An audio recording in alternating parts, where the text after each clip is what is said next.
आता बातमी नाशिकमधून येते। बनावट नोटा छपाई प्रकरणी आरोपी छबू नागरेची 3 बँक खाती सील करण्यात आलेली आहेत। विश्वास बँक, हैदराबाद बँक आणि स्वतःच्या मायक्रो फायनान्स पतसंस्थेतील छबूची 3 खाती सील करण्यात आलेली आहेत। या खात्यांमधील सुमारे 7.5 लाख जप्त करण्यात आलेले आहेत। छबू नागरेच्या आणखी एका फरार साथीदाराचाही सध्या शोध सुरू आहे।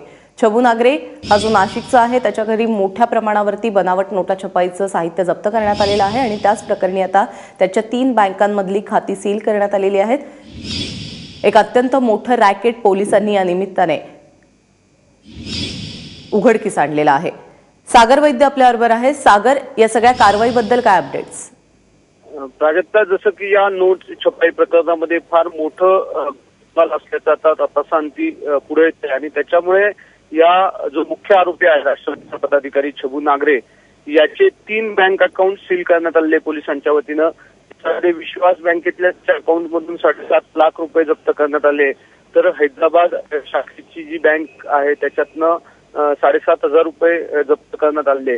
या व्यतिरिक्त छबूची जी स्वतःची पतसंस्था आहे मायक्रो फायनान्स नावाची, त्याच्यात सुद्धा छबूचं एक अकाउंट होतं, ते सुद्धा सील करण्यात आलंय।